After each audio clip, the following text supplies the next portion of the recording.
Later, in the cafeteria, a student named Han Su pushed the door open and stepped outside. He was speaking to his friend, Haj, saying, I think we should change the squad leader of Squad 3. Kim Sehul is so much better than Ji-John. At their level, Kim Sehul has a higher IDEIA rank and is just a better fighter than he is overall. Ji-John just kept giving us weird orders during our battles. And Han Su's words made Haj agree. Yeah, he just wanted to make himself look good. Kim Sehul. At first, I thought she was just really stuck up, but she's actually smart and really good at giving orders. And the way she acts on the battlefield is just awesome. I'm totally a fan of hers now. If Kim Sehul became the squad leader, that would be fantastic, Hanu said, laughing in a mean way. Well, she is definitely going to be the captain soon anyway. Ji-John was standing nearby and heard all of those mean, teasing words. His face got very dark and angry as he squeezed the paper cup tightly in his hand. Meanwhile, back in the classroom, Sehul's excited voice called out to Jin-sung. It is lunchtime right now. Hey partner, let's go eat lunch together. Jin-sung forced a smile and right away said no. No, I can't. I have to clean the room. When Sehul saw him trying to get away from her on purpose, she got annoyed and grabbed his shirt collar. But I don't have anyone to eat lunch with. Jin-sung quickly argued back. You are lying. You are probably the most popular person in the whole school right now. After hearing this, Sehul folded her arms and frowned because she was annoyed. I hate all those kids who only come up to me because of my family. They just keep staring at me from far away, but never actually come and talk to me. Jin-sung just kept forcing a smile and still said no. I really can't go. I'm super busy. I have to wipe down the blackboard, wash the erasers, sweep and mop the floor, and get all the supplies ready for the next class. Sehul frowned after she heard his long list of jobs, thinking that it sounded like way too much work for just one person.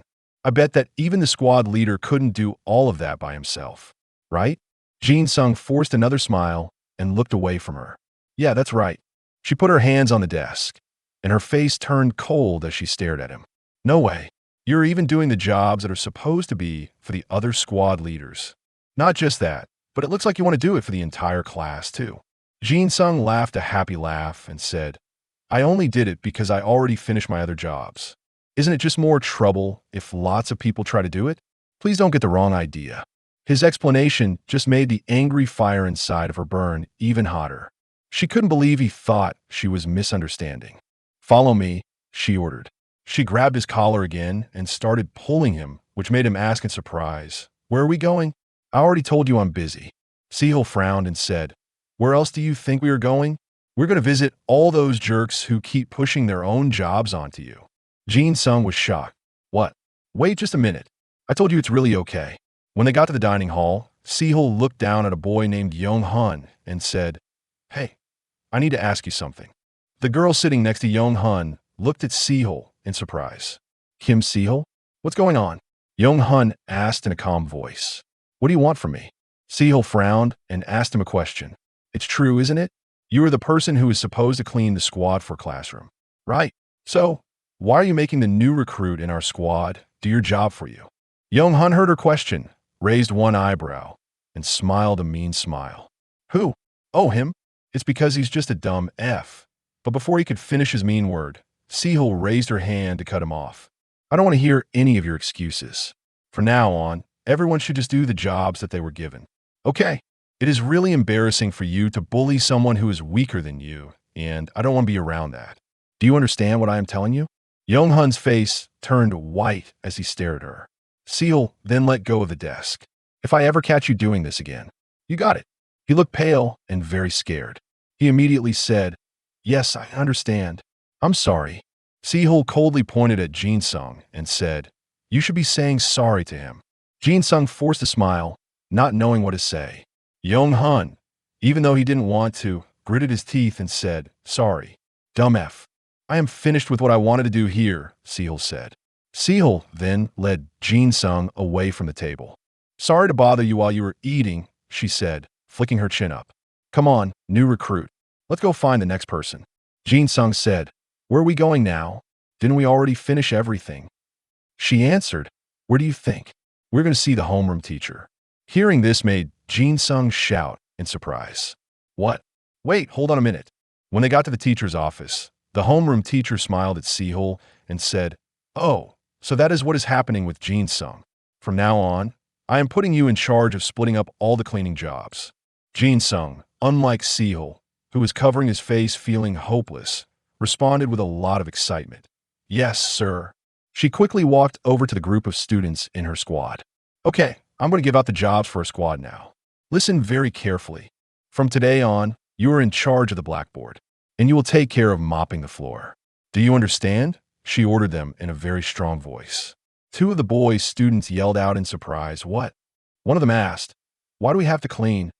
Another boy added, "Yeah, that lousy F-rank guy should be doing it." Before they could even finish their sentence, both of them got a hard whack across their neck from Sehul's broomstick. It was a fast, hard hit, and the two boys didn't dare to fight back. They only mumbled under their breath, "No, ma'am." Just at that moment, Ji-John, looking annoyed, walked over from far away. "Hey, Vice Squad Leader," she called out. Sehul smiled at him. "Get lost," Ji-John replied. "Do you want to clean too?" She raised one eyebrow at him. He snapped back, "You should at least call me Squad Leader, Vice Squad Leader." All right. What do you want?" Ji-John frowned, feeling upset. "What? Do I have to want something just to come see you? I am just talking to someone who works for me." Sehul was a little surprised and confused by his mean attitude. Then she just shrugged her shoulders and smirked. "That's right, you are. But since you're annoying me, I think I will just be the squad leader instead." "Okay." Ji-John shouted in anger. "What did you just say?" "Say that again." Sehul started to turn back towards the classroom, coolly saying, "If you don't want anything, I am going back inside." "All right." Ji-John wasn't finished. "Wait. When class is over, come to the rooftop. I have something about the squad that I need to discuss with you," he demanded. Sehul looked at him. "All right then. Fine." From a hidden corner, Jin Sung stared at the two of them. The bell, signaling the end of class, had just rung. Sehul immediately started walking to the rooftop without waiting. As she was walking, Jin Sung followed closely behind her. He carefully followed her, and, just as he thought, she was going up to the rooftop. Jin Sung stood and waited at the corner of the stairway for a second. He watched, pressed his lips together, and had a very thoughtful look on his face. "It looks like today our squad leader is going to be very, very busy," Jin Sung whispered to himself. He moved up to the rooftop door and pressed his ear close to it so he could listen. Sehul spoke in a cold voice. "So, what did you want to discuss with me?" Ji-John stepped a little closer, acting all calm. "Are you going to pretend that you don't know what this is about? Isn't it about time you finally figure it out?" Sehul glanced over at the group of boys standing behind Ji-John, and her eyes looked sharp and cold. She smirked a cold smile and said, "Wow, our squad leader is really amazing. It looks like you're pretty famous, too." Ji-John's little helpers slowly moved in closer to her, making a circle around her. Ji-John stood behind them, smiling a mean, proud smile. "You're still a member of my squad. After we finish our discussion, I don't plan on laying a hand on you." Sehul stayed perfectly calm and said, "So, what you mean is you can't even have a discussion like this without a whole bunch of people here to help you?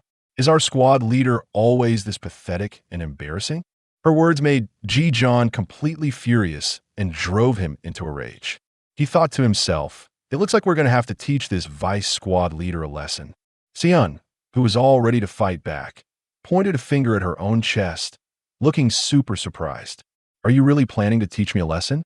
Her whole face was filled with a look like she couldn't believe what she was hearing.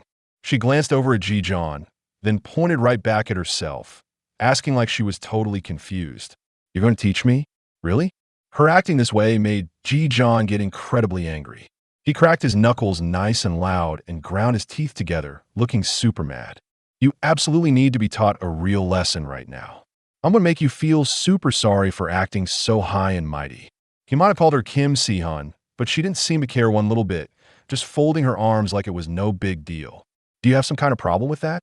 Ji-John said this in a very bossy voice, like he was in charge. An area commander is supposed to listen to every order a sergeant gives. This just made Si-hun laugh, and she gave him a mean-looking smile that dared him to try something. She spread her hands out wide and gave a little shrug, asking him, "Okay, so tell me, are you stronger than I am? Or maybe smarter than I am?" Ji-John glared at her, looking really, really annoyed. "What did you just say?" Meanwhile, Park Jin-sung was hiding safely behind the door, listening to Sihun's super calm answer. Having skills doesn't just come from having a fancy title. You either have to be way stronger than me with your muscles, or you have to be better at making smart choices. She finished pushing her hair back as she explained what it takes to be the boss of me. Shouldn't you be better than me at one of those things, at the very least? Ji-John was bubbling over with pure anger because, let's be honest, he wasn't better than Sihun at anything at all. All he could do was grind his teeth and whisper a mean curse about this trash. Then, he swung his whole arm in a big motion to give an order. Hey everybody, get your IDEIA weapons ready. Right away, the whole group did exactly what he said. They all started pulling out their special weapons. Sihun looked up from where she was and quickly looked around at everyone. Her face had a look on it like she was thinking very hard. She spotted a bunch of kids holding baseball bats, big wooden hammers, and lots of other close-up fighting IDEIA weapons. These were all the kinds of weapons that didn't have any special magic or long-distance powers. Sihun stayed completely quiet. Ji-John started making fun of her. For a special IDEIA user like you, all this stuff must look pretty silly and weak, huh? Huh, Sihun replied, acting like she didn't have a care in the world. No, aren't you the one who's really feeling that way deep down? He clearly didn't want to waste any more time talking. That's enough of this stupid nonsense. The big group of students held on super tightly to the wooden sticks in their hands.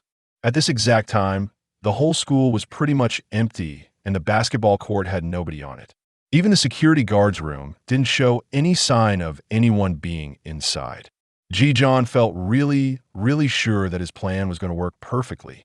Sihun just listened without any expression as he kept talking, knowing that making a big mess with an IDEIA on school grounds would get them into big trouble, especially since her high-level IDEIA would get her punished all by itself. She thought to herself quietly that all these weak kids could probably use their IDEIA powers as much as they wanted without anyone even noticing. Ji-John smiled a huge, winning smile and gave a signal to his group to move forward. He really believed he was about to win, all because he had gathered 15 kids just like these to help him. The thing about Kim Sihun's IDEIA was that it needed a sharp blade to use its real, true power. But right now, she wasn't carrying a blade at all. So, Ji-John said with a nasty, smug look, if you compare someone who can't even use her IDEIA right to a bunch of trash kids who can use theirs, the trash kids were going to win. And even she couldn't fight this many people at once. He pointed his finger right at Sihun, saying, I'm going to make you so sorry you ever went against me. You stupid elf.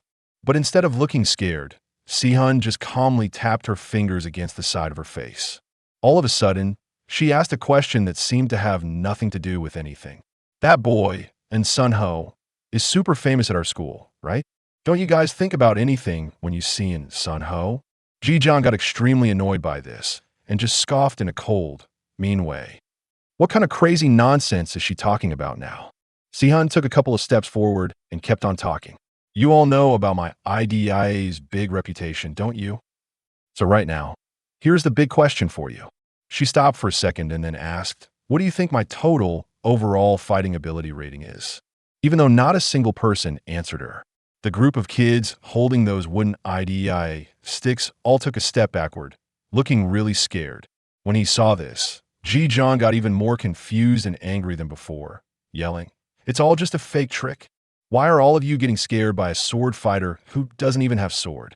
There are 15 of us, and we all have an IDEIA. Don't let her fool you. Everybody, charge forward now. Sihun suddenly let out a little sigh. She just shrugged her shoulders. You really should have figured all this out back during the team battle.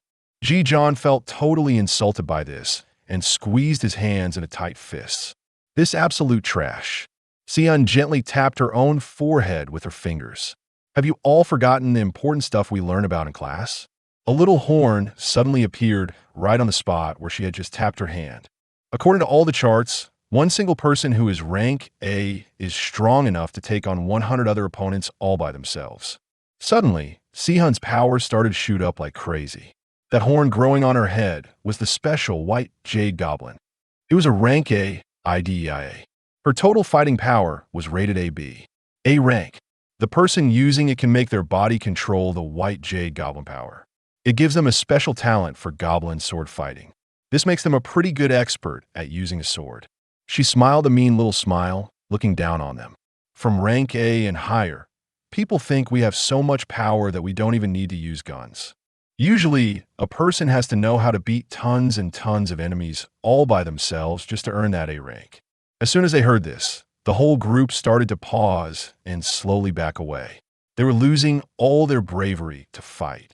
And Sihan warned them, just pretend that my power is only at half strength right now. Do you honestly believe you have any little chance to win against me? Some of the hands holding onto those weapons started to shake and tremble. Ji-John stomped his foot on the ground super hard in anger, and he started shouting, "Why are you all getting so scared all of a sudden? She doesn't even have a single weapon for her IDEIA with her." He pointed his finger and yelled out an order. "All of you, grab her right now. Just get her."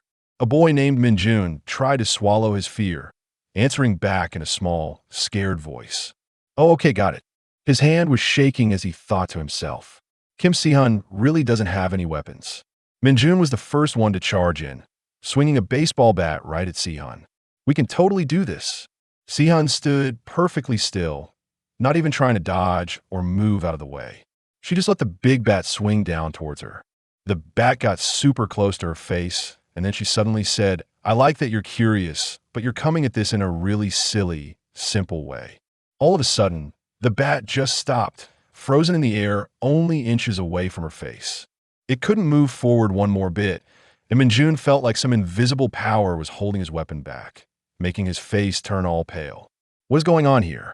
He was shaking all over, staring at the small, strong hand that was blocking his big swing. That's just impossible. Right after that, a shadow zoomed by in a flash. That shadow was actually Minjun, who was thrown flying backward and crashed right into two of his teammates. All three of them went flying back together, slamming super hard into the guardrail on the edge of the roof. Sian smiled, looking really happy and satisfied. She hit her target perfectly without giving them any chance to be a danger. She jumped forward as fast as lightning. She threw punches with her left hand and her right hand, knocking down two different guys. Her quick, speedy body slid forward, and she used a leg sweep to knock down another boy. The guy fell down hard onto the floor.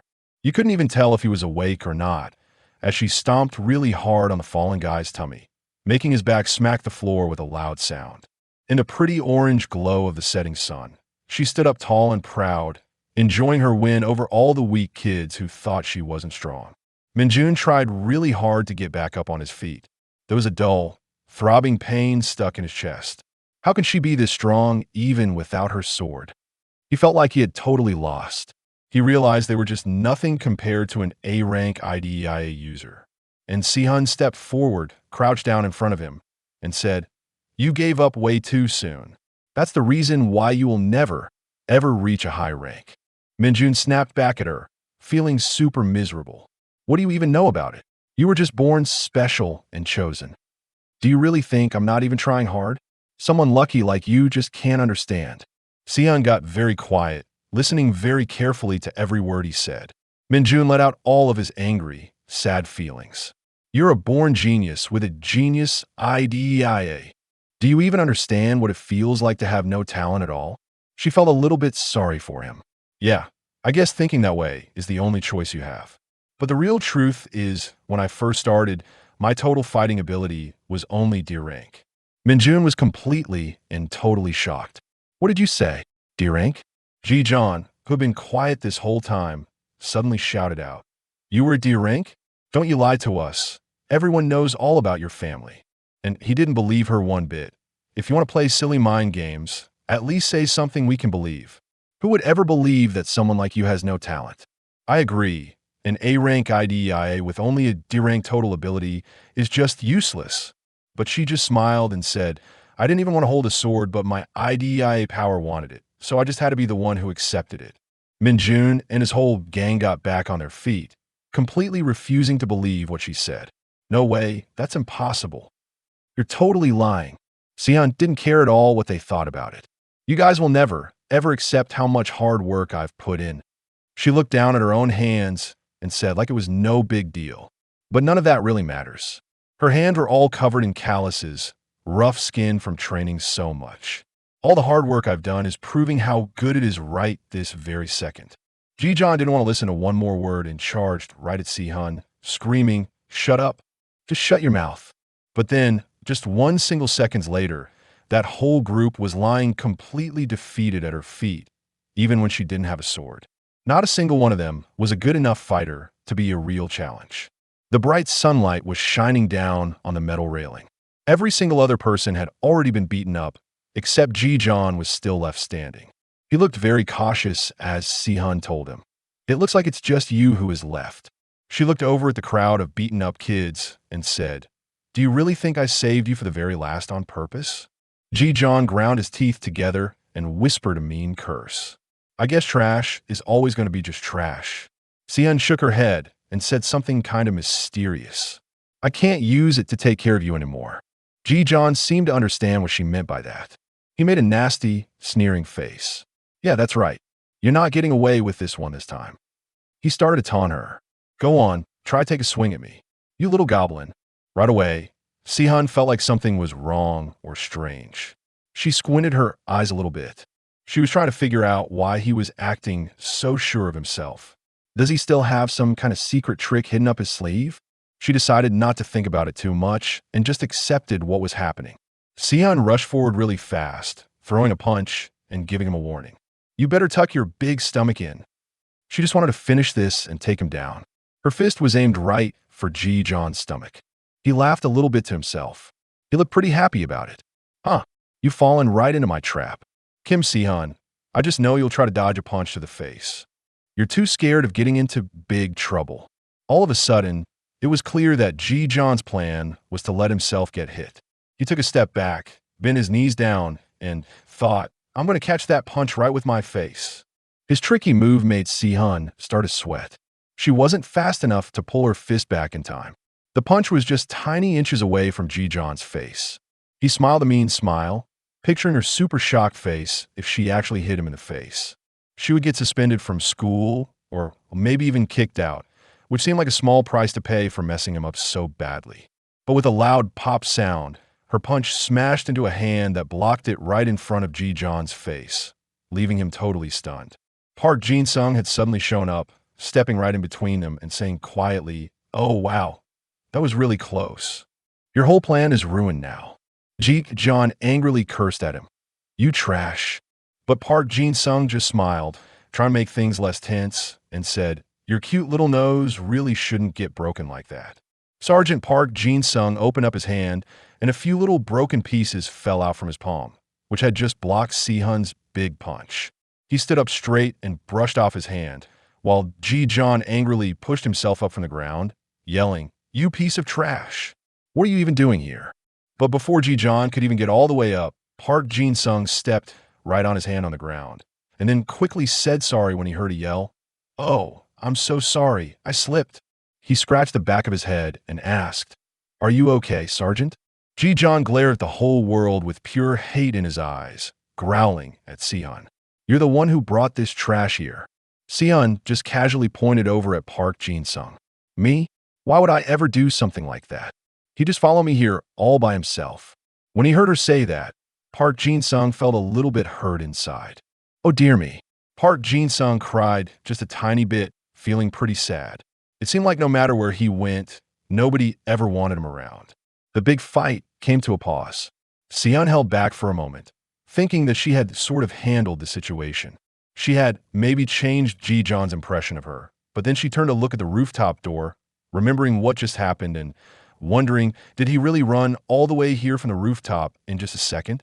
Because Park Jin-sung had opened the door and dashed right over to stand and block the way between Si-hun and Ji-John. Even before her punch could even land, he had completely stopped it flat. How could a person with a super low F-rank fighting ability like him do something like that, but try to dodge the subject? Park Jin-sung just looked over to the west. "Oh man, look, the sun is just about to set." Si-hun squeezed her fists tightly, quietly feeling curious and wondering what Park Jin-sung's secret trick was. But all of a sudden, she felt a really sharp pain in her hand and pulled it back super fast. Sitting in her hand were a few little broken pieces of black plastic. Si-hun looked very surprised. "What are these? Little pieces of plastic?" Park Jin-sung looked over at Ji-John. trying to save the really bad situation. Hey, Sergeant, the sun is already all the way down. Why don't we all just end this fight and go on home? But obviously, Ji-John was not willing to just let it all go. He stood all the way up, holding his chest because he was so angry. Who in the world do you think you are, trying to just end this? He pointed his finger at Park Jin-sung and Si-hun, threatening them in an angry voice. You two had better just watch out. I'm going to report this whole thing to the teacher, as a sergeant. Park Jin-sung whimpered, acting all scared. Huh, what did I do that was wrong? I was just trying to protect you. Isn't that supposed to be a good thing? Si-hun nodded her head and decided to speak up to help Park Jin-sung. Yeah, that's right. That new rookie warrior just saved your ugly face. Just cut the crap. Ji-John squinted his eyes and showed a very dangerous-looking smile. Who said that just now? Then he dropped a huge bombshell on them. I already recorded this entire fight just in case I needed it. The more he talked about it, the more excited Ji-John got about having this secret hidden camera video. I'll get you. But just then, Si-hun suddenly raised up her hand, pointing down at the ground. Are you talking about this hidden camera right here? His big mean smile disappeared as he looked where she was pointing. What the? Lying right there on the ground was a completely smashed up camera. Even a little memory card inside, it was broken into tiny pieces. Ji-John felt totally crushed and super disappointed, while Park Jin-sung's annoying excuse kept echoing in his ears. Huh? Oh, that was a camera?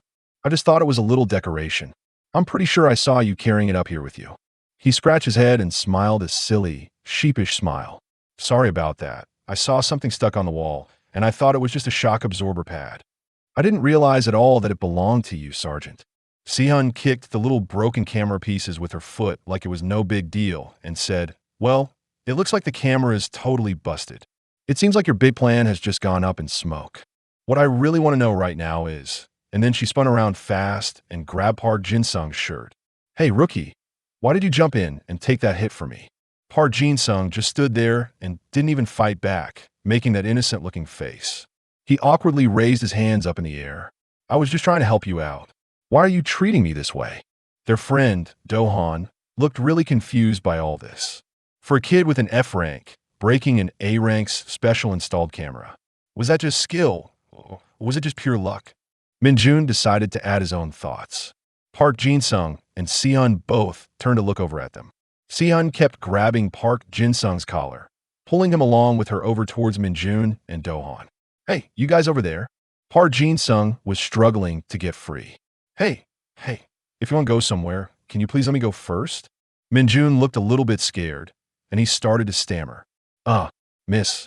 But suddenly, Si-hun grabbed Park Jin-sung and pushed him forward hard. Stop whining around like some low-level IDEIA user. This is all part of our apprentice training. This really unusual behavior made Park Jin-sung very, very confused. Who? She didn't really explain much about it. She just gave Min-jun a warning. It's not too late for you. You should think it through very carefully. Min-jun seemed to understand what Si-hun was trying to say. He looked kind of dazed for a second. He wasn't getting up, and she didn't say anything else either. She just turned around and started to leave. Let's go. Park Jin-sung followed right after her. Okay. Hey, Si-hun, do you admit that you really looks like our senior? And Sun-ho? She did not like hearing that one bit and snapped back at him right away. That's just nonsense. Who in the world said I look like that pig-headed boy? With the weird bangs, the heavy door to the rooftop slammed shut behind them. The bright moonlight shone down on their hands.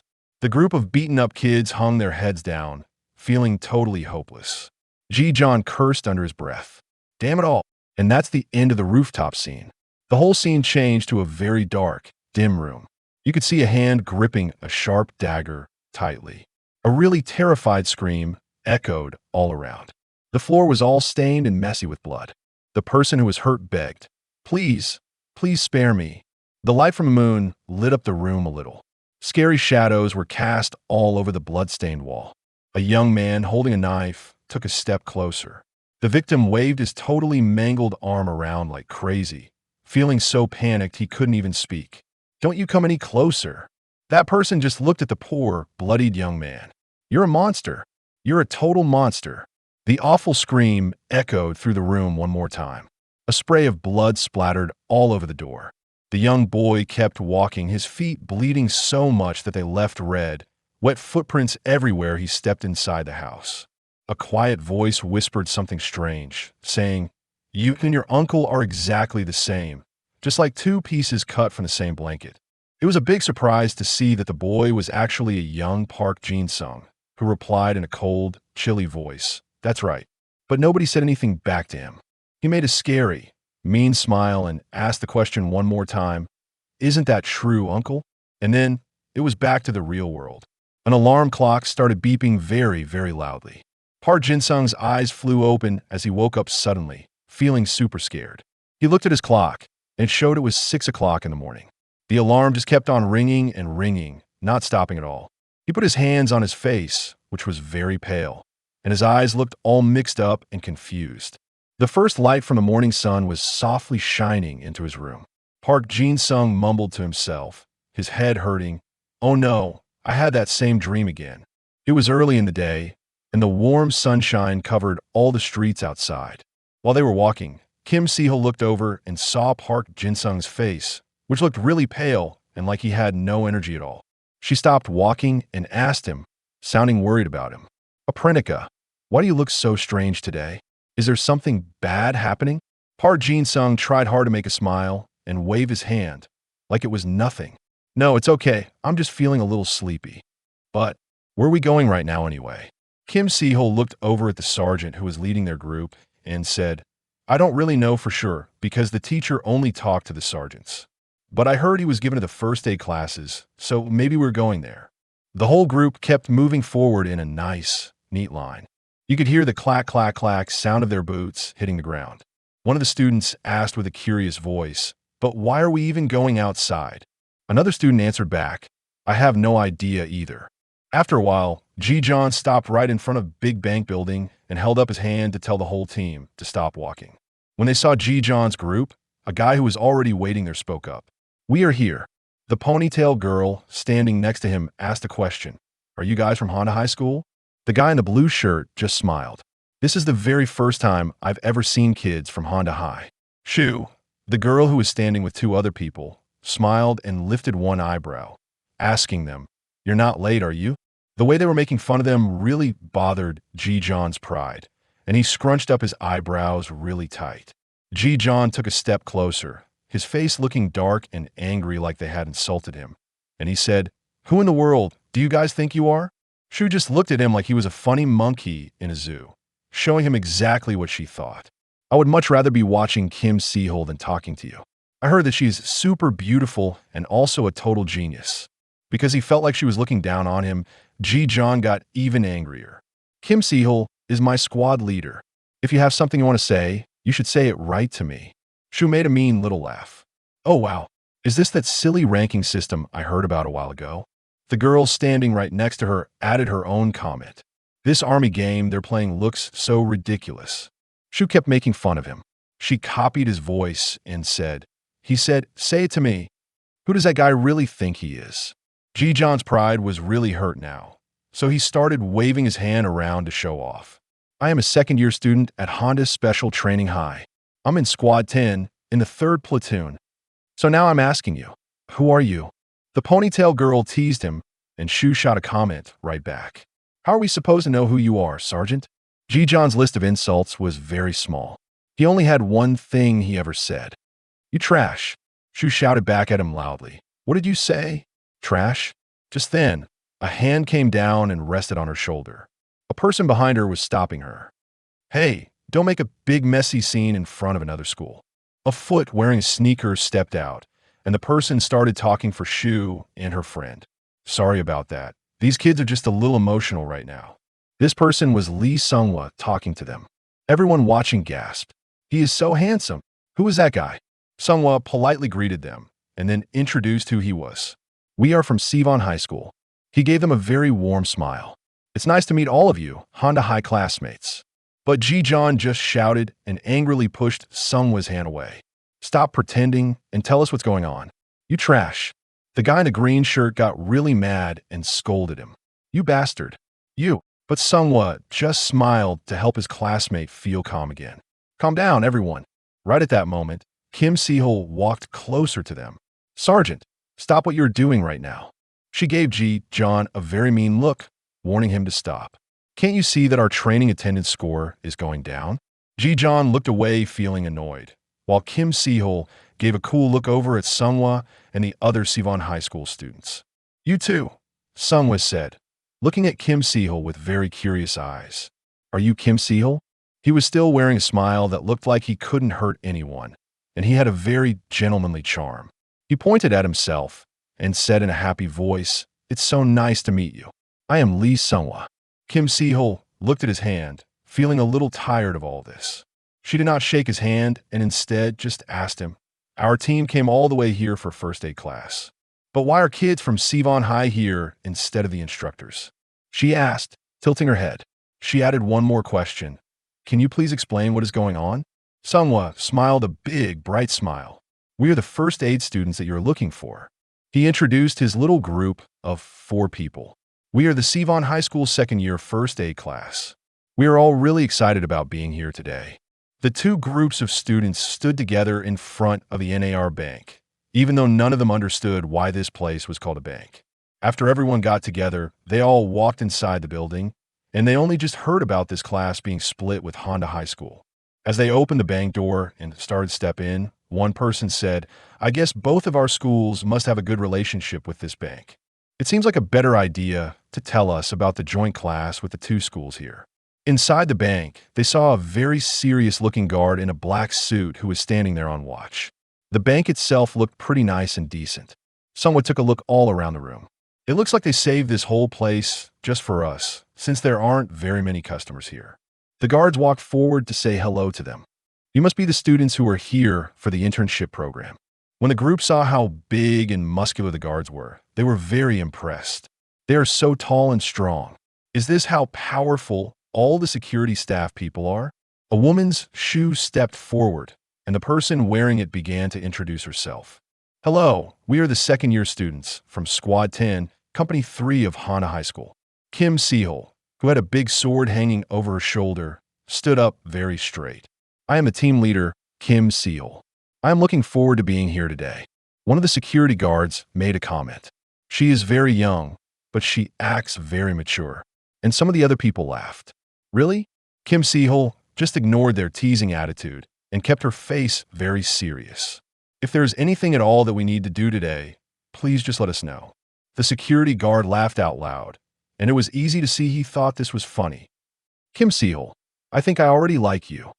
This bank might want to hire you for a job when you get older." But she just answered him in a very cold voice. "I will have to decline that." Park Jin-sung let out a quiet sigh, thinking to himself, "They're treating us just like little kids on a school field trip here." Inside this bank, it's pretty quiet in here. There were not a lot of customers around, and the bank staff didn't seem very busy. Kim Si-hul leaned back against the wall. She was thinking that these guards were totally underestimating how good they were at fighting. She sighed and lifted the heavy sword off her shoulder. After all, not very many students get to work at a bank, but they really did still need to earn more points. When she saw her new friend walking past, she called out to him softly, "Excuse me, Lee Sungwa." He smiled a big, bright smile as he walked closer, teasing her a little bit. "You could just call me Sungwa," he said, dragging out the sound at the end. Kim Si-hul obviously couldn't just be casual and friendly with someone she just met, so she kept her expression cold and said, "Fine, Sungwa." She started giving out instructions, splitting the class up into 4 different groups and putting them into temporary teams. "We're going to make a very good impression on this bank." As she watched her classmates just relaxing and getting comfortable, Kim Si-hul started to feel a little uneasy. "I'm not even sure if our teacher is here yet." An older employee from the bank asked them, "Do you students want to have some snacks or drinks?" Go-hee immediately perked up. "Really?" Dong-hun put his hand up right away. "I want a few things, please." Kim Si-hul's face turned dark. They were being way too relaxed. They were treating the customers just like they were little kids. Neither side was even having a serious conversation. A bank employee walked past her and Sungwa, asking them a question. "We're going to get some coffee for ourselves. What about you guys?" He added, "It's just coffee from a machine. Everyone else can get other drinks if they want to." Kim Si-hul right away thought about coffee, smoothies, and all kind of other stuff. She paused for a moment. She felt like something was not quite right here.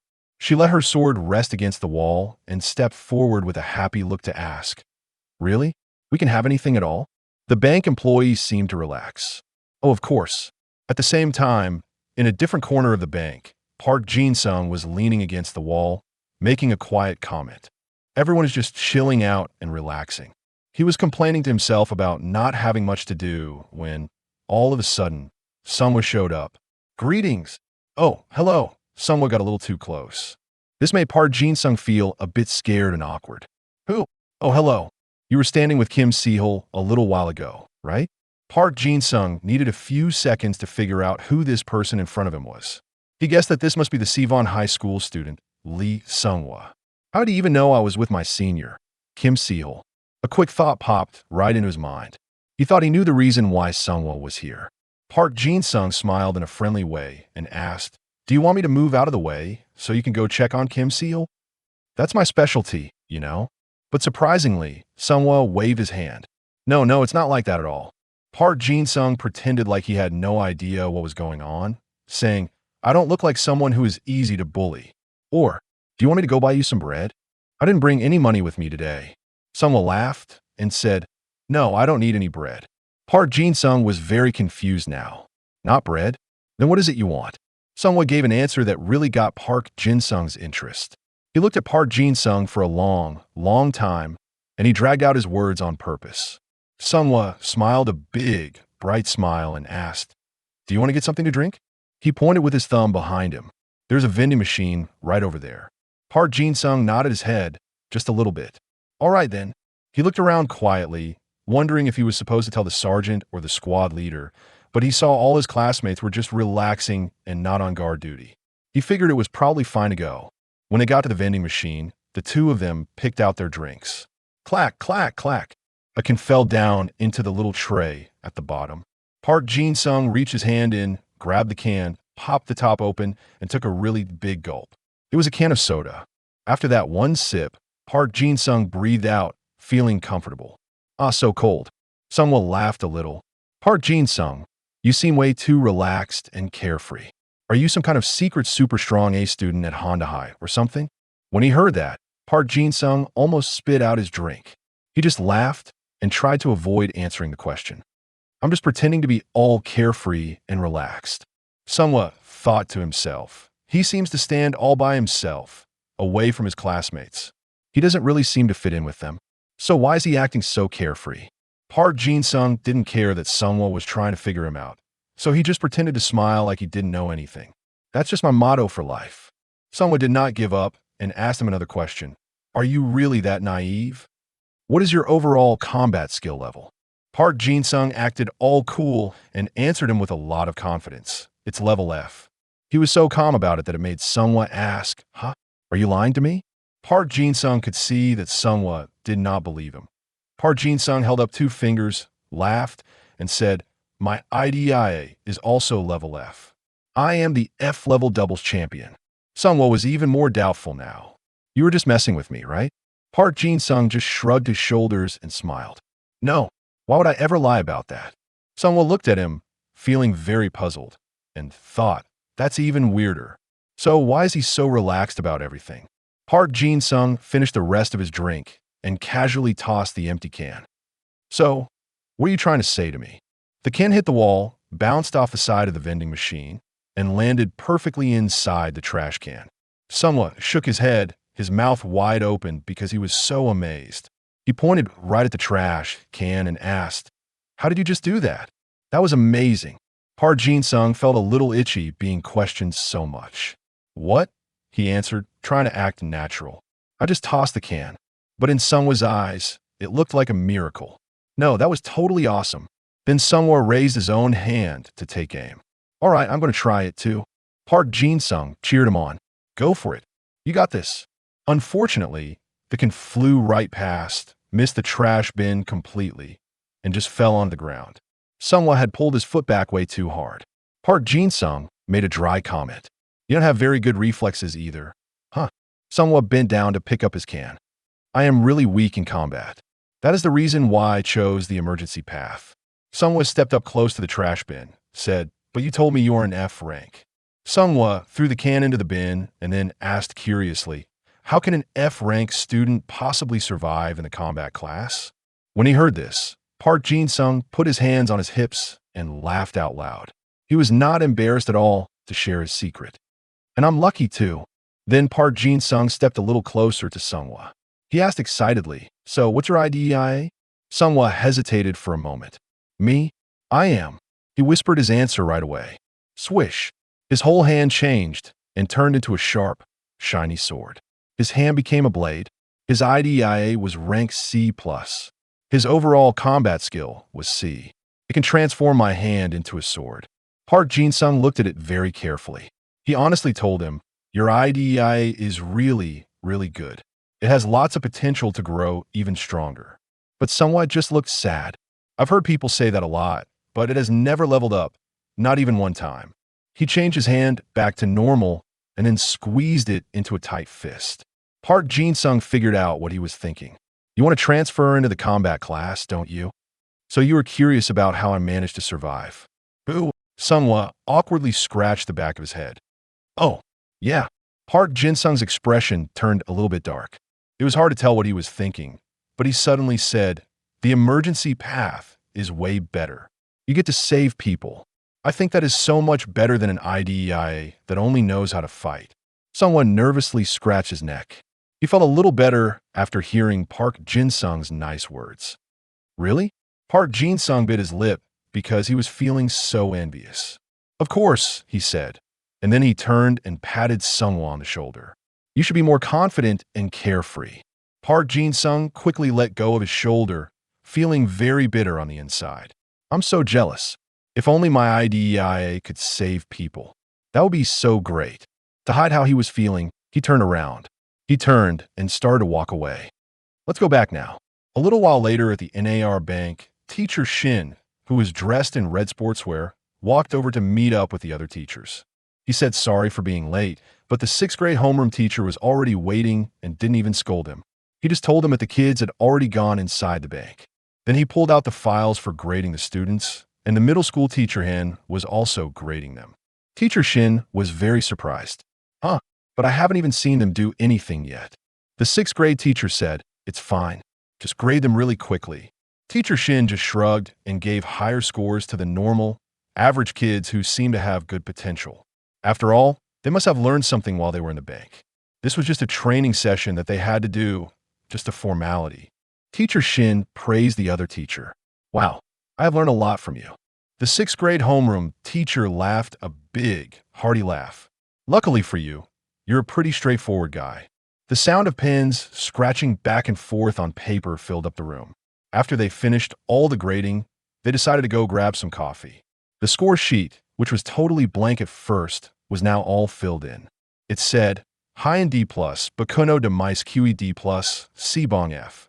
The 6th grade homeroom teacher quickly put the score sheet away and started leading the group.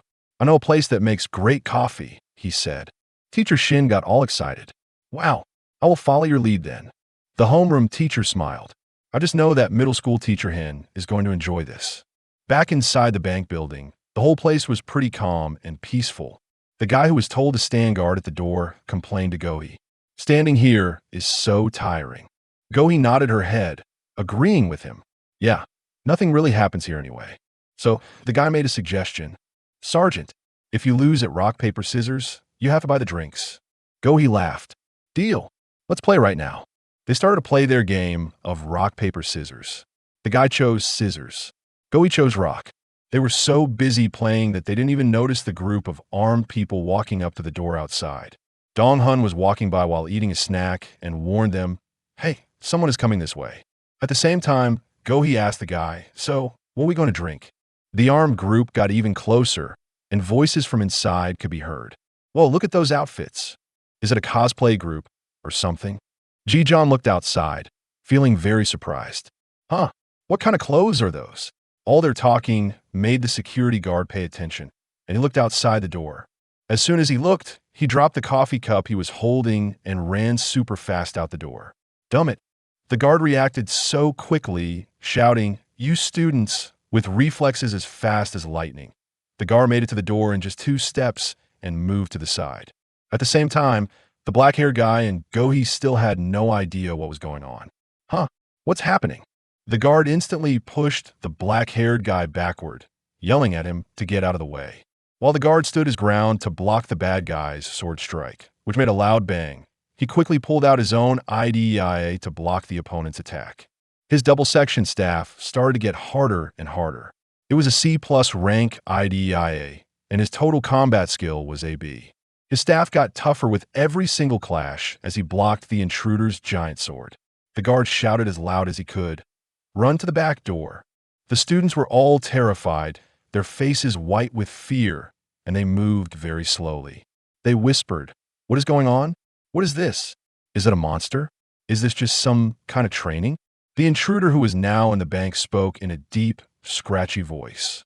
"It is useless." A terrible sound of cracking metal was heard as the guard's double-section staff suddenly snapped in half. Seeing the students just frozen in place, the guard yelled, "You kids, what are you doing? Run." But the bad guy just said quietly, "See you again." With one fast, sharp slash, the sound of a blade cutting right through flesh echoed in the room. Blood splattered all over the floor in front of Dong Hun and his ponytailed friend Hai Yi, who were both frozen stiff with horror. Just 1 second later, a horrible, piercing scream echoed all through the bank as the guard fell down to the ground. Kim and Jong, holding a big sword, led the Pestilence Disaster Squad as they charged inside, laughing a cold, mean laugh. "Comrade Korean." Kim and Jong's eyes flashed with a cruel, mean light. The big scar on his face made him look even more terrifying. "Comrades, may I have your permission?" The other bank guards who were left rushed out, demanding to know, "Who are you people?" Kim and Jong swung his sword over his shoulder, looking at the two new guards. Even though he was smaller than the two guards, he wasn't scared. He didn't show any fear at all. "Comrade, you seemed strong. Can you entertain me more than the last comrade did?" The two guards were on high alert. One of them asked, "What's wrong with his voice? Isn't he speaking Korean?" The other man yelled right at him, asking if he was a spy from North Korea. Kim and Jong laughed. "A spy? No way. I'm just here to borrow some money." The bad guy threw a big bag onto the ground and ordered them in a firm voice, "If you don't want our heads to be chopped off, you will fill this bag up with money quickly." The guard frowned, feeling very angry, and he gave an urgent command. "Everyone, get into your combat positions." Right away, a special security team that responds fast stepped forward. They stood right next to each other, shoulder to shoulder, making a long line to block the front. Kim and Jong looked very annoyed that they were ignoring him. "Comrades, didn't you hear my order to fill up the bag? You should behave nicely while I'm still calling you comrades." The bank guard barked back at him in a harsh voice. "Shut up, you horrible bank robber." Kim and Jong was not scared one bit and just burst out laughing. "Oh my God, I don't know if my South Korean comrades are hard of hearing or if they are just blind." The guy roared out in pain. "You weak, weak bastards, just keep throwing yourselves at me like little moths flying into a fire." Behind him, a person named Kim Sehul was quickly trying to figure things out. "We are no match for him at all.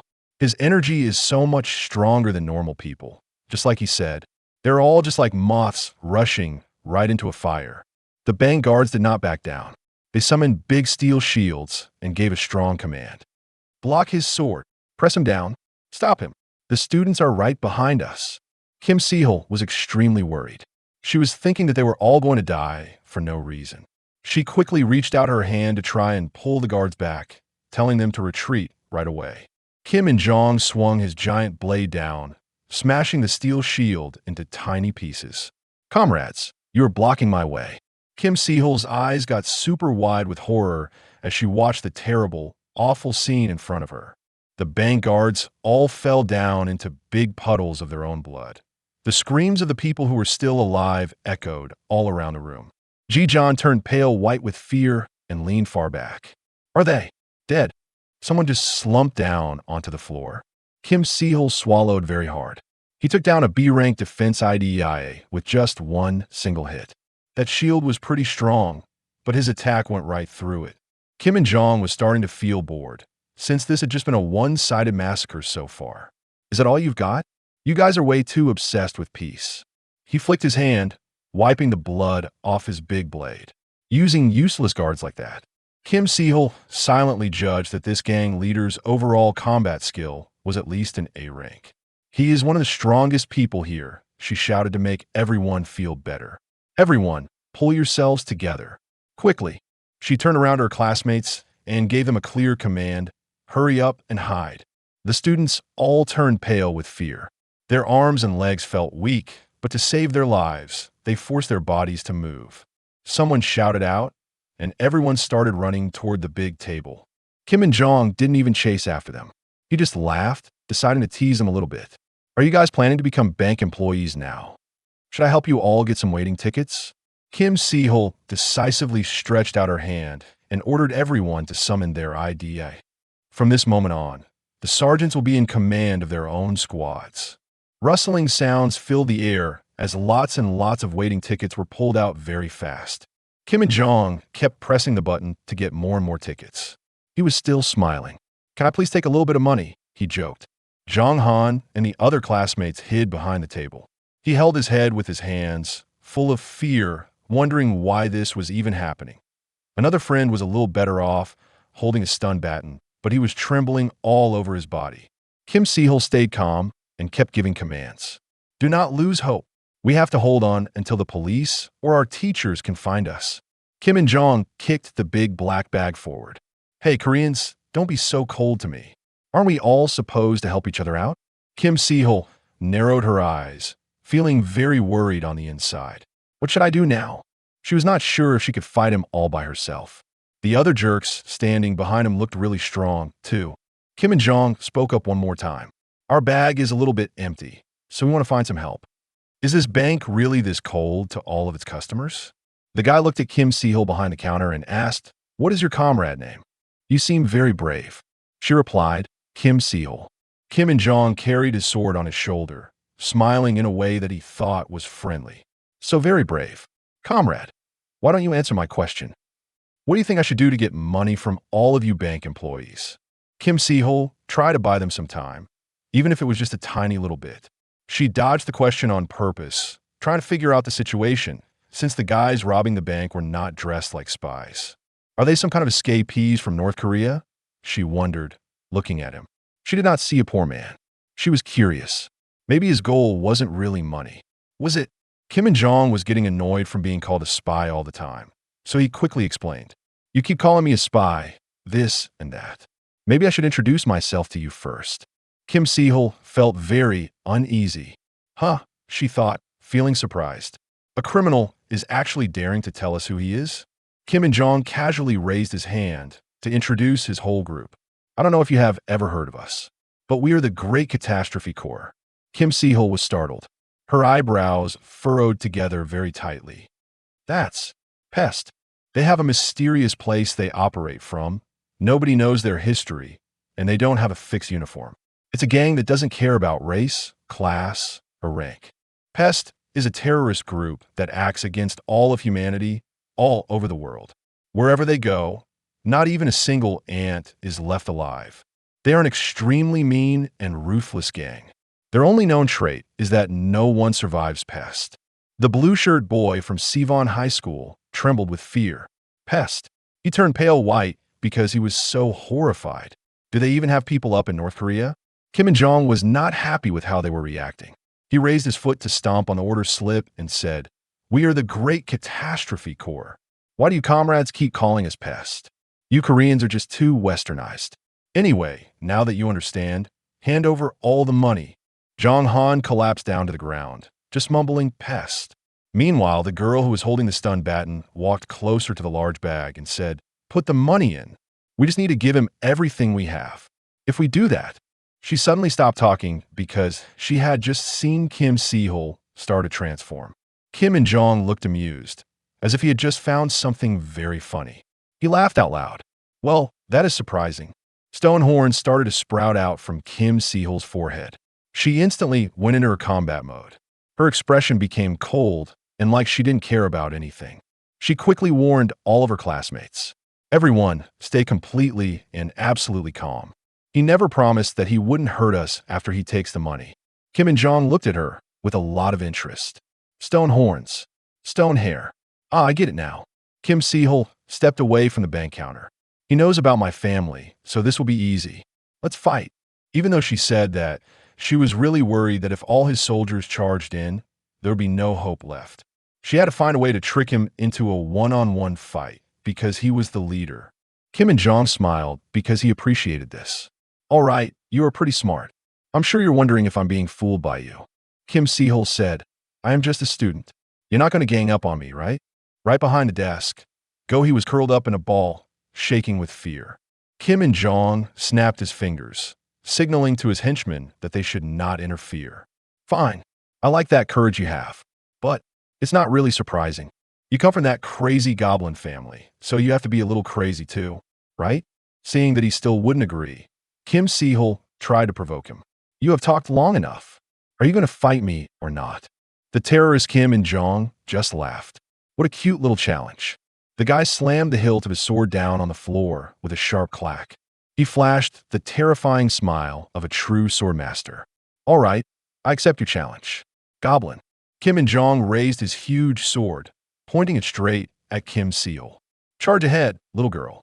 She smiled, daring him to let her be the first one to attack. He must be very confident in himself. She thought to herself, feeling relieved. Luckily, my challenge worked. He wouldn't want to back down in front of all his subordinates. If I can just defeat him, we might be able to survive this. Kim Sehul reached her hand behind her back from an old habit to grab her sword.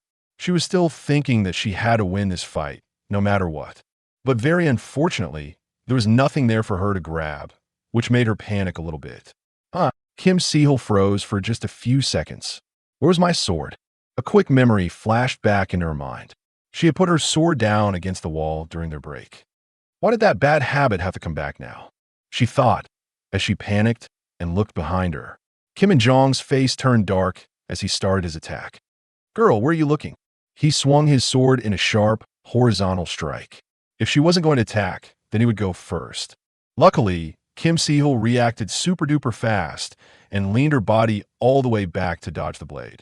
The blade just barely missed her face and sliced powerfully right through the ceiling above her, making the damp concrete ceiling collapse. Right after dodging the sword, Kim Sehul had to quickly spin away from that spot.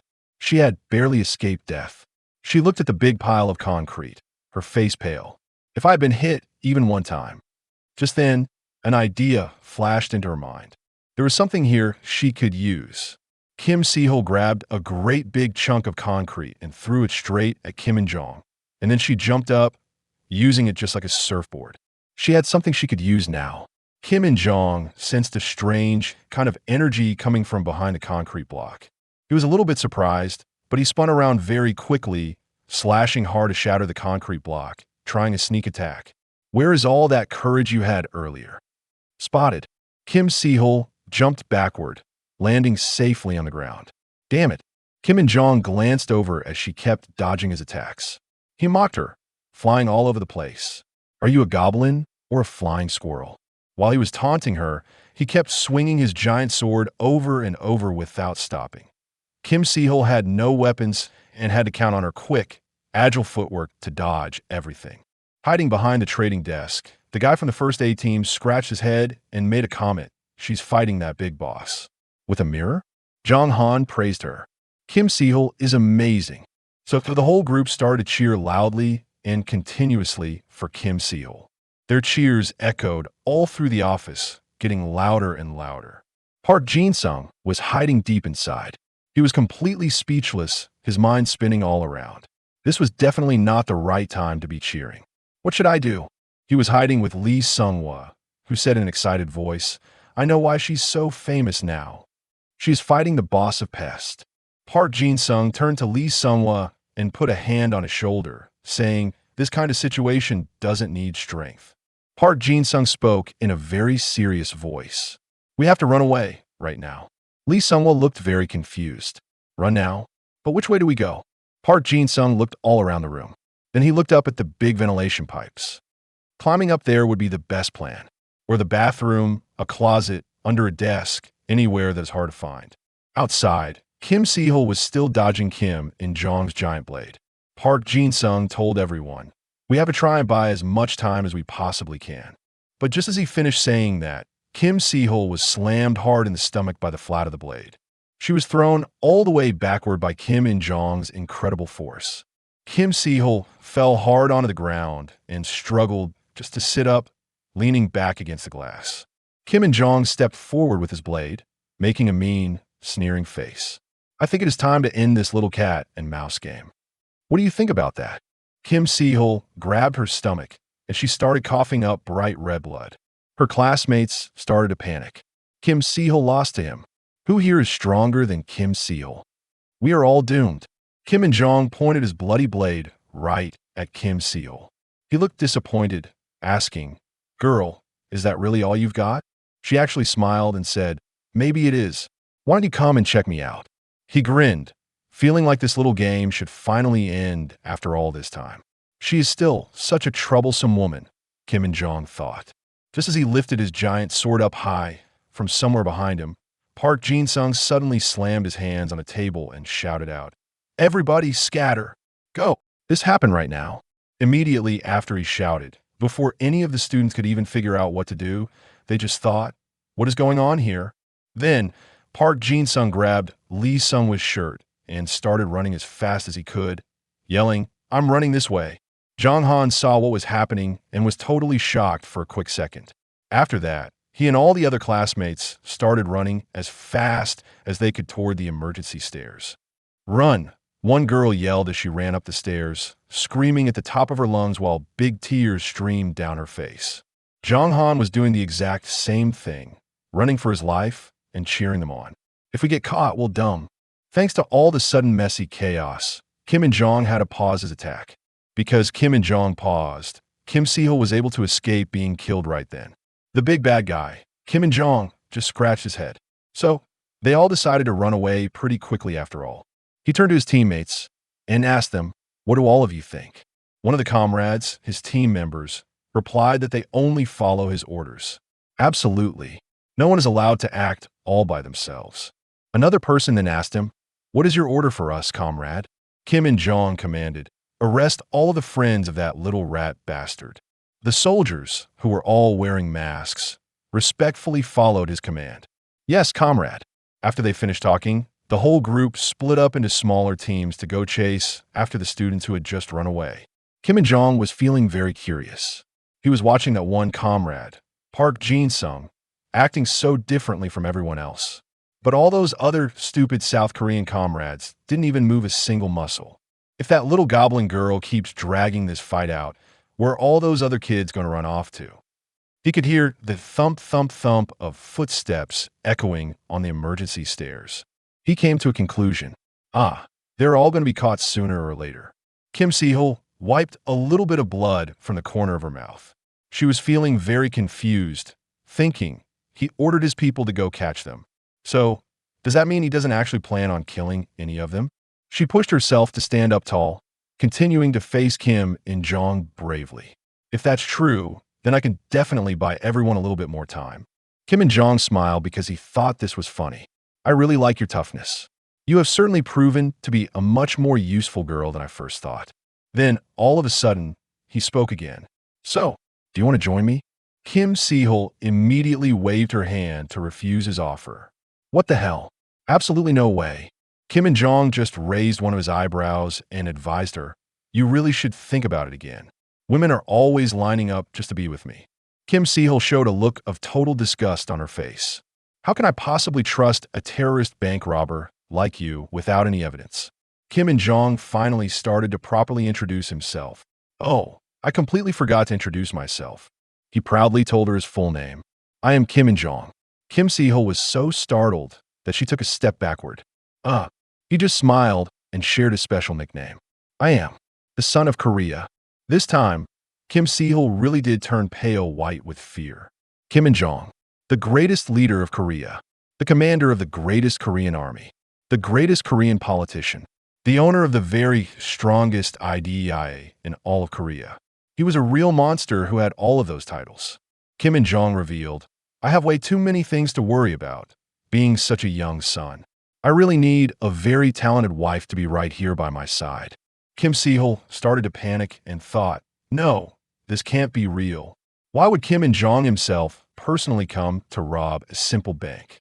She couldn't help it and took another step backward. When he saw her do that, he took a step forward. Girl, why are you suddenly stepping away from me like that? This is the exact reason why I usually don't tell people my real name. Kim Sehul was trembling all over her body and stammered, Isn't Kim and Jong the one who has a giant bounty on his head? It must be a whole lot of money because he is a world-famous criminal, right? She mumbled this quietly, just trying to reassure herself. I could probably buy so much tteokbokki for my friend with all of that bounty money. Kim and Jong burst out laughing. She is still acting so bold, even in a situation like this. He was laughing freely and loudly. The man squinted his eyes as he sized up Kim Sehul, suddenly realizing this was the reason why they didn't want him to come here personally. This whole thing was exactly what they were all after. He was the big bank robber, and there were students trapped inside, so of course they wanted to use those students to their advantage. Coming here myself was definitely worth the trip. Kim and Jong laid down his giant sword, and he tried to persuade her. Girl, the winner of this fight has already been decided. So, shouldn't you just behave yourself while I'm still enjoying all of this? Right at that very moment, Kim Sehul had backed up all the way to the exact corner where she had left her own sword earlier. It's surprising that the winner is deciding things so quickly, she thought, as she flicked her sword up into the air with her foot. She had almost forgotten that she even left it resting there. This quick move really surprised Kim and Jong. Kim Sehul caught her sword perfectly. She was already feeling much more confident now that she had a weapon in her hand. I guess I still have a lot of things to learn. She drew the sword properly, and a fierce, powerful aura started to surge all around her. But to use my IDEIA in the right way. Kim Sehul smiled. I need to have a sword.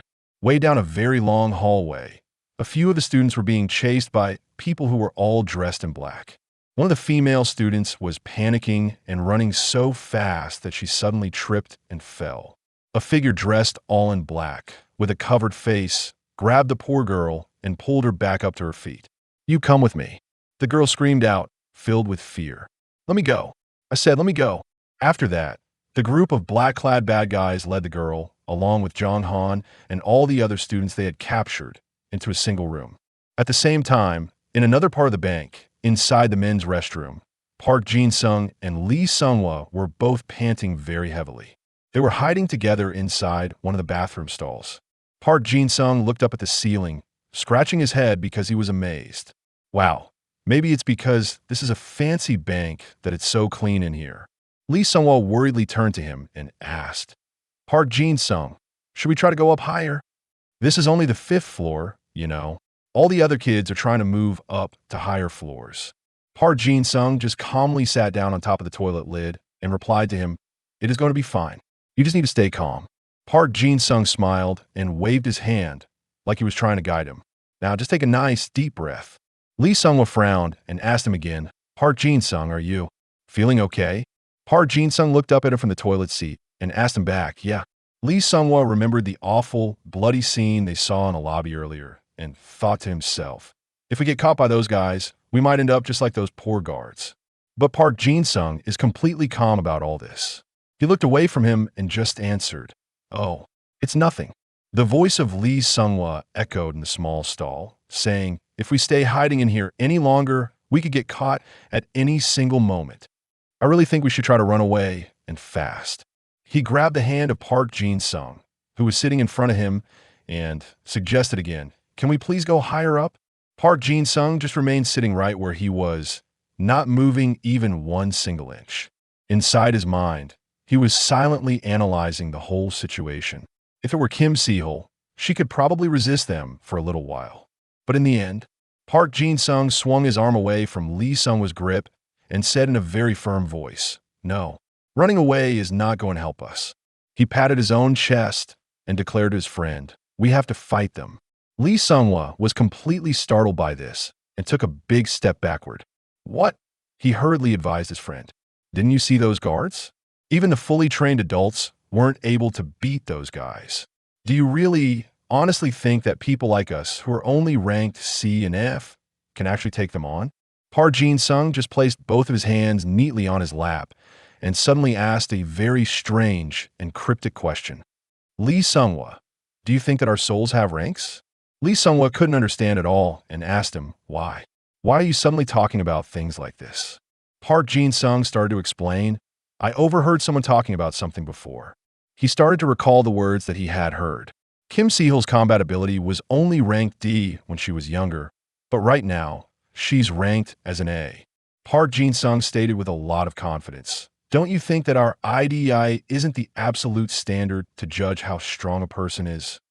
There's just no reason at all for you to be sad about your rank. Lee Sung-hwa just rolled his eyes at him and stared off into space blankly. Just then, out in the hallway, the elevator doors dinged and opened up, and more people dressed all in black with covered faces were standing right inside. Inside the bathroom, Lee Sung-hwa's face was completely drenched in sweat as he worriedly said, Park Jin-sung, why are you bringing any of this up right now? A pair of black high-top shoes started taking slow steps on the tile floor out in the hallway. Lee Sung-hwa heard the footsteps right outside their door and became super alert. I think they are here. What are we going to do now? We have to hide. Park Jin-sung's calm voice came from inside the bathroom stall. Lee Sung-hwa, you have a good IDEIA. It's much better than mine. If you help, it can even be upgraded with all sorts of amazing enhancements. Outside the bathroom, the man in black was now standing right at the main door. Lee Sung-hwa completely ignored what Park Jin-sung was saying. He turned his face toward the stall door and whispered a warning. Shoo, be quiet. They're going to find us. Park Jin-sung. Park Jin-sung just directly placed his hand on Lee Sung-hwa's shoulder and called out in a loud voice. Lee Sung-hwa, you need to listen to me. Lee Sung-hwa turned around in complete surprise, coming face to face with him. Cha? What? Park Jin-sung slightly bowed his head, staring at his friend very seriously. I just need you to trust me and follow everything that I say from now on. Inside the big restroom, there were white porcelain sinks installed in front of all the stalls. The guy in the black clothes stepped inside and started shouting very loudly, You little bastards! I heard you in here. Come on out right now. He leaned one of his hands on his hip, speaking in a very arrogant and threatening way. Our leader does not like it when people are slow pokes. Park Jin-sung suddenly opened the stall door and poked his head out with a big smile on his face. Wow, your dialect is really, really good. Can you teach me how to talk like that? The guy in black angrily cursed at him. You bastard. Don't be so stubborn.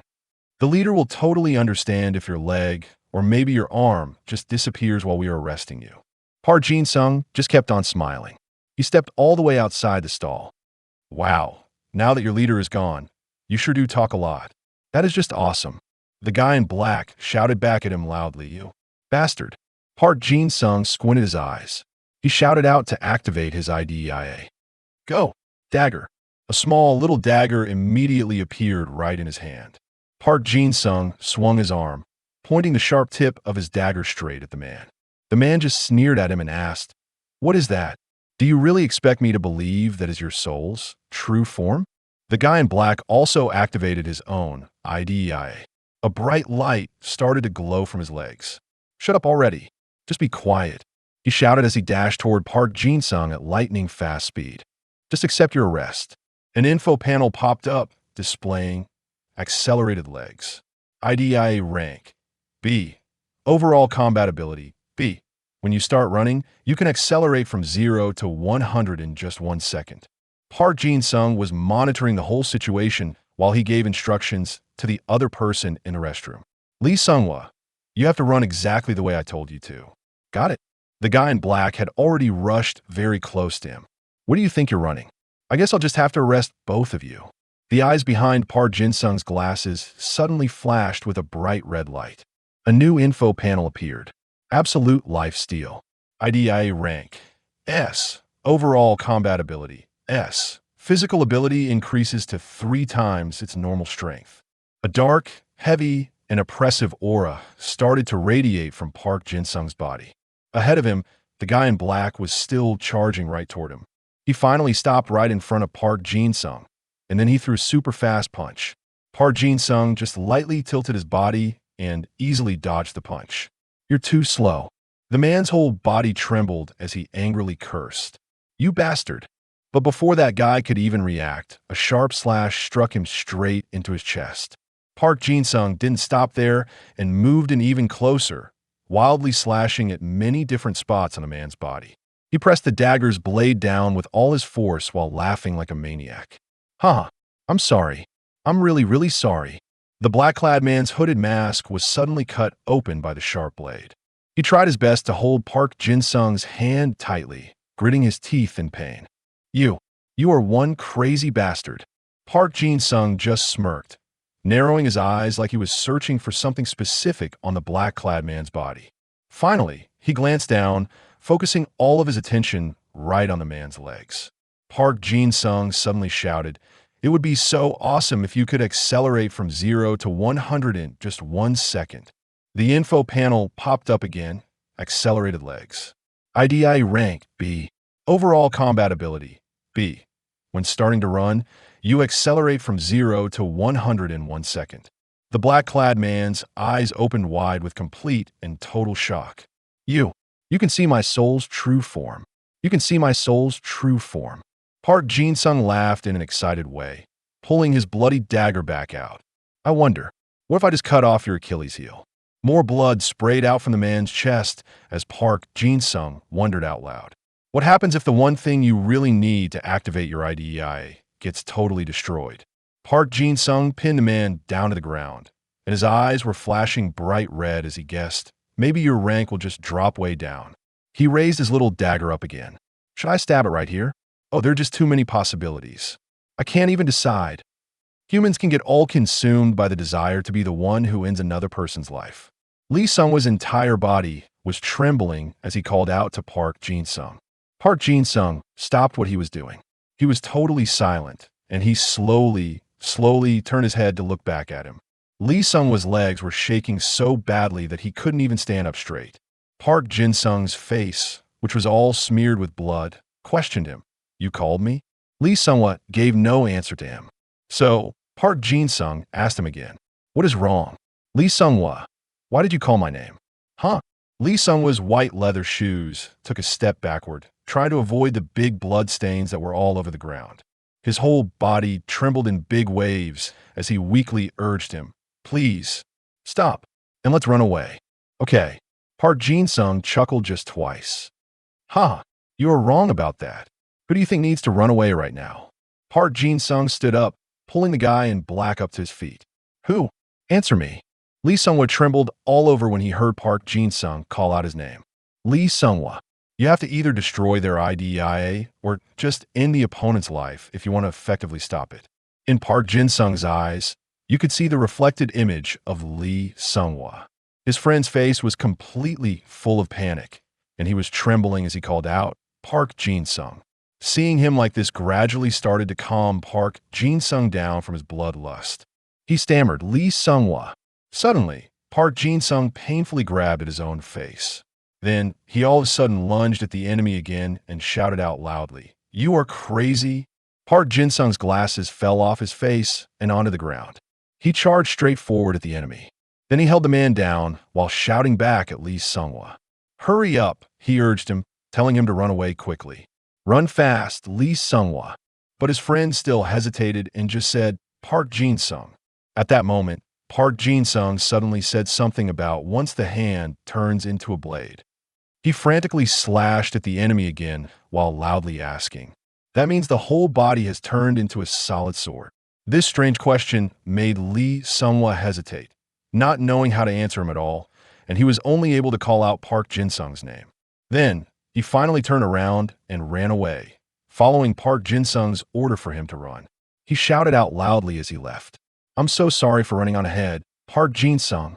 Now, only Park Jin-sung was left all alone in the bathroom, and he was mumbling to himself as if he was losing control. That's still not enough. It really is. Seeing him suddenly talking to himself like this, the guy that Park Jin-sung had just beaten up still stubbornly tried to provoke him. Are you crazy? Feeling very annoyed that this guy still dared to insult him, Park Jin-sung gave him a sharp look and said, If you're not happy about it, I will slash you 13 times. This threat scared the man quite a bit. 13 times? Even in this situation, the man was still thinking about how to report back to his boss. We didn't expect to find some bastard hiding his true power in a situation like this one. I need to find a way to inform the leader, somehow. Of course, Park Jin-sung did not let him do that. He quickly sent the man off to heaven and then casually muttered to himself, I don't really know either. Meanwhile, back in the main bank lobby, Kim Sehul, who was holding her sharp sword, said, I finally understand. The one who was fighting her was Kim In-jong, who seemed to admire her beauty, but he was also underestimating her true abilities.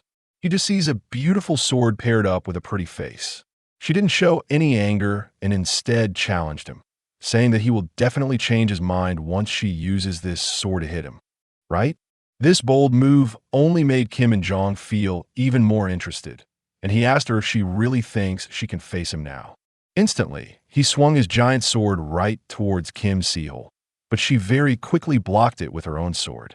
The two of them clashed fiercely, and neither one was giving up even a single inch. Suddenly, Kim Sehul said, not so fast. Kim In-jong was very surprised and asked, what? You just deflected my soul sword. Does your sword have some kind of divine energy? Kim Sehul replied to him sarcastically, how would I know anything about your IDEIA? Do you actually think that ridiculous attack of yours wasn't powered by your IDEIA's influence? Kim In-jong paid no attention to her words, thinking to himself that she should be slashing along the sword if it's that hard for her to hold. He gazed at her sword with a lot of interest and remarked that it was quite a strange blade. He could definitely recognize its amazing potential. This sword, it really might be my soul sword's one true weakness. Now, Kim Sehul openly started to talk about the sword in her hand, saying, there are rumors that say I might have stolen a family heirloom, all because of this very sword. According to the system, this sword is meant to be used to face very powerful enemies. With its 4 tiger slayers, the constellations that are on this sword are like a storage bank for stellar power. Depending on a user's own skill, it can even shatter an IDEIA that is ranked even higher than A rank. At this point, Kim Sehul coldly declared, the most important thing is that I can merge with this sword. And no sooner had she said that, she launched a powerful attack called the Goblin Sword Technique. The system notified, Goblin Sword Technique creates a copy of the user with overwhelming attack power. Kim Sehul's amazing abilities made Kim In-jong want to recruit her even more, thinking that she was truly a special person. Does she really, truly not want to join my side? Of course, Kim Sehul's answer was still no. My family might be impatient sometimes, but a bastard just like my brother is absolutely unacceptable to me. Kim In-jong finally decided to just deal with her. It really would be embarrassing to have to kill her like this. What a waste. But I cannot hesitate. He powerfully swung his giant sword at Kim Sehul and shouted out, I'm done playing around with you. Of course, with Kim Sehul's current abilities, she really struggled a little bit to hold back Kim In-jong's incredible power. That is why all of her sword clones were so easily destroyed by him. And at that very same moment, Kim In-jong took his chance to try and send her off to the afterlife. He was calling her a woman, asking her, don't you feel scared now? Kim Sehul had to face every single one of his fierce attacks all by herself, without being able to stop for even 1 second. He attacked her wildly and confidently said, it looks like I'm finally gaining the upper hand in this fight. Obviously, Kim Sehul was not about to just let herself be at a disadvantage. She shouted right back at him, not yet, you're not. She then continued to use her old technique, the Goblin Swordsmanship. Kim Sehul's clones all attacked him at the exact same time, and she blocked his powerful strikes again while also trying to counterattack. She quickly tried to think of a way to neutralize his powerful attack. He swings his sword so fast and so heavy. But maybe if I attack him right when he is blocking one of my clone strikes. Even though it was really, really tough, she still tried to do it in that situation. In the end, she just had to admit that fighting Kim In-jong was totally overwhelming. Damn it, I just can't seem to block him. After battling for a little while, Kim In-jong was actually pretty impressed with Kim Sehul. And he said again, I really, really like you. In this terrible situation, Kim Sehul had to admit to herself, damn it, he is way better than I am in these direct attacks. Seeing her deep in thought, Kim In-jong clearly started to taunt her. What's wrong? Aren't you thinking that you can keep up with me? Obviously, she was feeling hurt because she couldn't really fight back against him, and all she could do was just hold him off, which was really bruising her ego. Still, she decided she would play his stupid game and just try to buy more time with her illusions. He was still not giving up on recruiting talented people. Kim and Jong kept right on persuading her. Don't you think that my skills are more than enough for you to consider joining my side? Kim Sehol's answer remained the exact same. Not yet. In her own mind, she was just planning to hold him off for as long as she possibly could. Just as she was getting ready to attack him again, a sudden shout from somewhere else made her freeze in place. Her friends had all been captured by the enemy, and they had no choice but to beg for help, saying, "I'm so sorry. Please save me." This terrible situation completely shocked Kim Sehol. Had they already caught a few of them? How did they even get inside? She saw that no one was coming to rescue the hostages, and she realized that in this kind of chaos, normally the police or the military would have surrounded the whole area, but they couldn't act because of all the hostages. At this moment, Kim and Jong turned around to ask one of his subordinates a question. "Comrades, is no one going up the stairs that are at the back? Why did you bring all of those northern comrades inside from outside?" One of them quickly reported back to him. "Yes, sir. We split up into 2 different groups. The northern bastards were the ones who broke in through the window over in the corner. They divided all the groups so they could easily capture the entire group of students, while the rest of them waited outside to catch any students who jumped through the window. The other teams are checking to see if anyone is left behind. The comrades who have not returned back yet are all going upstairs to see if any of those northern guys are still up there." These words all reached Kim Sehol's ears, and it made her panic and shout out, "Wait, what did you say?" They went outside to wait. This also made her realize there was a very big problem. If it is just these guys in here, why didn't the police take any action? Besides, even if the police did enter the bank, they probably couldn't do anything to them, even if they try to be careful about it, thinking that they did nothing wrong. Something feels really off about all of this. Now, Kim and Jong sarcastically spoke up again. "Hey, I think I can guess exactly what you were thinking just from that expression on your face." He laughed with a lot of confidence. "Are you wondering why no backup has showed up to save you? It's because one of my comrades has already completely isolated this entire area with his special demon sword." That terrible information completely stunned Kim Sehol, who stammered, "Isolated?" Kim and Jong slowly said, "We can't just cause a huge disaster without having any preparation. This bank still looks perfectly fine from the outside." A very sinister, evil smile spread across his lips as he declared to them, "No one is going to pay any attention to what is happening inside this building." The news about the isolation situation made Kim Sehol freeze up, and she thought silently to herself, no one even knows what is happening to us. I really thought that all we had to do was just hold them off until the police finally arrived." She couldn't think of any other way to rescue everyone at this moment. But if there's no report, how are we ever going to get out of here? Because it will help them if I go back. At this very moment, she had no idea what she should do. But she knew her time to hold out against him was very, very limited. She just didn't know what to do. Kim Sehol's silence only made Kim and Jong smugly taunt her even more. "Girl, what happened to you?" He mocked because she had stopped attacking him. "What happened to all of that energy you had earlier?" Of course, she couldn't just attack him while all those innocent civilians were being held as hostages. But among that crowd of people, there was one very strange employee. His eyes were staring fiercely at the guards who were on duty. Then, all of a sudden, he used his power, which caused the other hostages to panic and scream. That brave staff member rushed over to the landline telephone. I just couldn't sit still anymore. It looked just like he wanted to press the emergency button, the alarm button. There it was. Without even hesitating, he quickly called the anti-terrorism hotline and started a report. "Alert! Alert! The bank has been taken over." His eyes wearily glanced over toward the terrorists as he shouted into the phone, "The terrorists have broken inside." But the only response he got from the other end of the line was complete silence, which made him tremble and stammer, "See, can you hear me? Hello?" No reply came back at all, leaving him completely stunned and wondering, why is there no sound? At that very moment, someone from the terrorist group threw a briefcase right at him and loudly called out, "Comrade!" Bank employee. The mean tone and the scary attitude of the man made the bank employee's face go pale white with fear. Seeing that the employee wasn't paying any attention, Kim and Jong just smiled and asked, Didn't you hear what I just said a little bit earlier? It seemed the bank employee finally recognized him and was so scared that he fell right backward, shouting, Kim and Jong.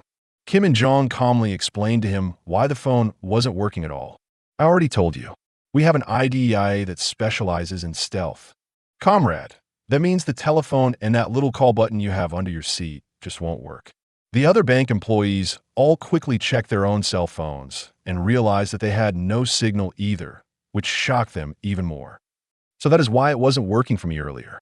Now, the brave bank employee nervously asked him, why is Kim and Jong robbing a private bank in the middle of broad daylight? Kim and Jong sneered at him sarcastically. Are you belittling your own job? Every single job is important. It is the very core of the great communist system. Even though he knew he could have died at any second, the bank employee shouted back, if the military knew that you were here, you would not be able to walk away from this alive. Of course. Kim and Jong wasn't scared at all and just casually asked, what could they do to me? Suddenly, his whole expression turned very strange, and his smile started to grow more and more bloodthirsty as he muttered, yeah, South Korea really does have that old guy. His savage, evil laughter mixed right in with the terrified laughter of the poor bank employee. Then, Kim and Jong pointed the sharp tip of his giant sword right at the bank employee. Then the bad guy growled, asking him, do you finally understand now why you need to be taught a proper lesson? Who? You, comrade, of course. The bank employee stubbornly replied back, no. So, Kim and Jong decided that he would just deal with him right then and there. So don't be too upset about this. But just before he could make his move, someone suddenly shouted out loudly for him to stop. Hold on, that Korean monster. Being called that name by Kim Sehul made Kim and Jong very unhappy. She had just called him a Korean monster. Ooh. Then, suddenly, the guy burst out laughing a big, hearty laugh. Oh man. All the while, Kim Sehul still eyed him very wearily and said, go ahead and hit me instead. She growled at him, demanding, you let that man go? At that moment, Kim and Jong looked back toward the bank employee who was trying to calm down and asked, you called me that name, but do you even know what it really means? The big guy slowly drew his sword back and said, no, you have got it all wrong. Then he ruthlessly slashed the poor bank employee while he was casually talking to Kim Sehul. How would you know? Blood splattered all over the place, which forced Kim Sehul to take a step backward. Kim and Jong's calm voice echoed in the room. If you really knew, you would never call Kim and Jong by that name, right? Meanwhile, the bank employee screamed out in terrible pain. My leg. Oh, my leg. The very moment the guy delivered a clean slash, the terrified employee begged him, no, please spare me. But the inevitable end for him was death. Kim Sehul could do nothing to stop it now, so she just had to close her eyes and accept what was happening. She blamed her own complete helplessness. She was thinking, the skill gap between us is just too big. I can only buy us some time, but I can't actually protect anyone else. Looking down at the big pool of red blood on the ground, she could only cry out in terrible agony. After killing the employee, Kim and Jong pointed his bloody knife right at Kim Sehul and said, because you wanted me to hit you. The guy threatened her, I'm going to cut off all of your arms and all of your legs, and then I will put you in a big bag and take you away with me, he smugly added. You should really feel honored. But just then, a door on the side suddenly opened. This startled everyone who was in the room, and they all turned around to look. Lee Sung-hwa calmly stepped into the room, raised both of his hands up in the air, and said, I really didn't want to get this much attention. Kim and Jong just stared at him, and then he asked, who are you, comrade? Lee Sung-hwa just smiled and replied back, hello. Seeing this, Kim and Jong's face turned pale with anger. His subordinates quickly said, I am so sorry. I will go and catch him right away. However, for some strange reason, Kim and Jong stopped them and said, wait a moment.